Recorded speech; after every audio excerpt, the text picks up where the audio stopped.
àti ìjábìlẹ fún wa àti gbogbo aláwo gbogbo olóye gbogbo yanifa gbogbo ayélujára àti Ọ̀rúnmìlà bàbá Ifá Ọ̀rúnmìlà bàbá Ifá Ifá dídá ìkí bàbá Ọ̀rúnmìlà bàbá Ifá bàbá dídá ìkí Ọ̀rúnmìlà nítorí kúló kúló kúló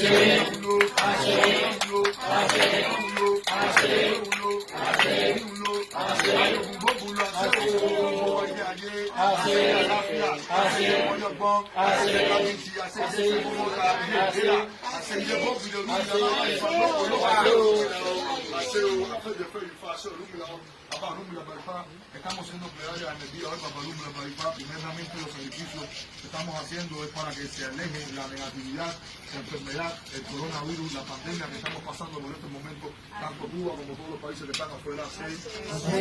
Bàbá Ọ̀rúnmìlà bàbá Ifá, estamos haciendo plegaria a todos los que estamos presentes y los que no están en Cuba. Estamos haciendo plegaria para que nuestros mensajes sean escuchados del cielo. Ọ̀rúnmìlà bàbá Ifá, estamos haciendo oración para que usted junto con la Madre Dios de nuestro mundo Ifá que pueda facilitarnos el poder escapar de esta pandemia, poder acabar de el poder de la transformación, de poder transformar esta pandemia en paz mental. Ọ̀rúnmìlà bàbá Ifá, que los seres humanos y los animales puedan convivir juntos, y así no haya guerra entre nosotros, Ọ̀rúnmìlà. Los animales nunca manchen ninguno de la vida, ninguno de nosotros, porque el camino y paz.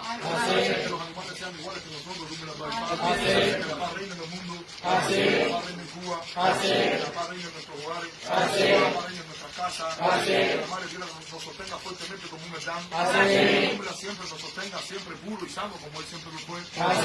Que vos, Vilumole, vos, ahorita siempre nos mantengan apegados a la tierra en el momento de subir al cielo, que sea el momento necesario, por los locos mares, como una garante de paz. Que nos mantenga larga vida para todos los presentes y todos los ¿quieren hacer alguna plegaria los líderes también? Así es. Ifá. Vamos a comenzar con la devoción.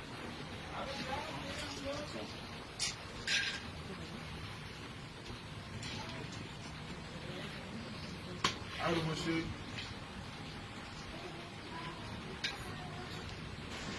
Ahora it's a good time. Educated.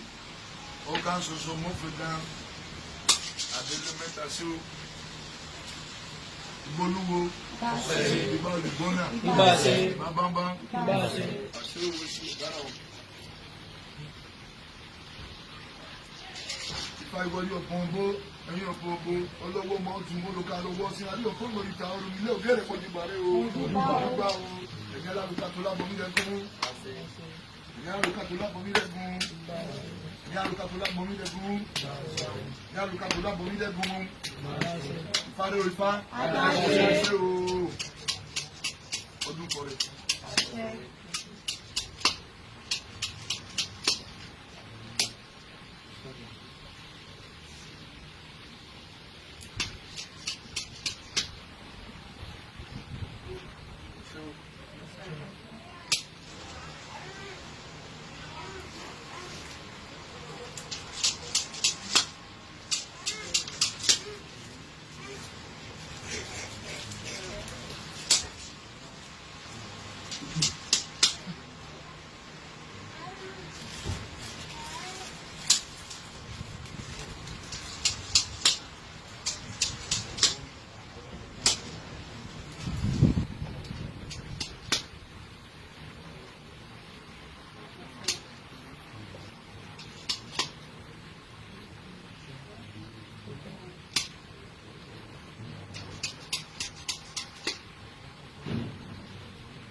Baraka mo ti o, baraka ko le o, baraka mo ti bolu, baraka mo iboye,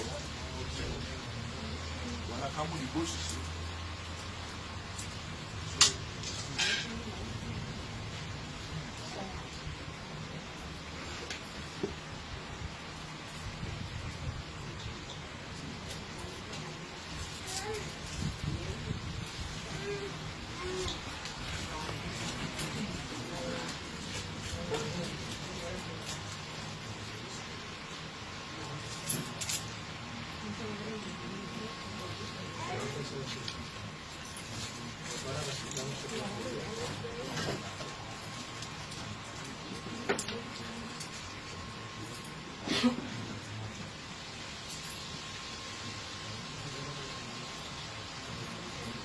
Ifá.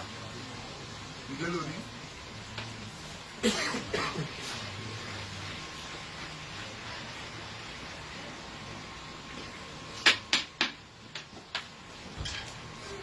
Odò ayé wo.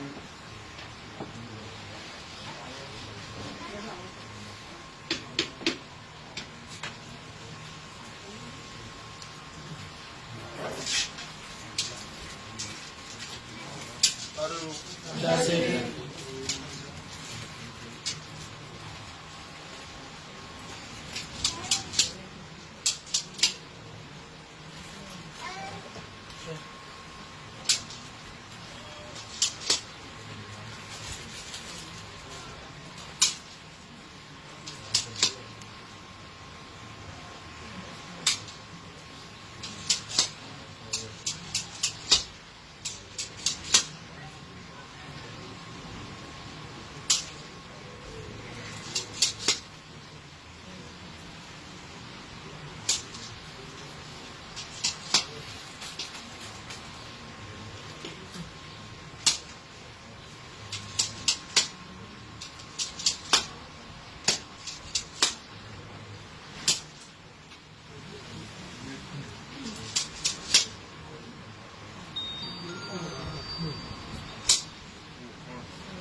Àṣẹ o, ojúbọ Ifá.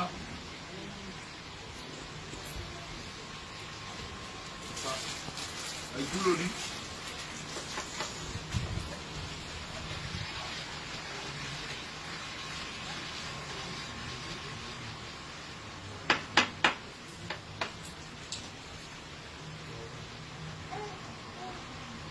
Bẹ́ẹ̀ kọ́ lẹ́nu.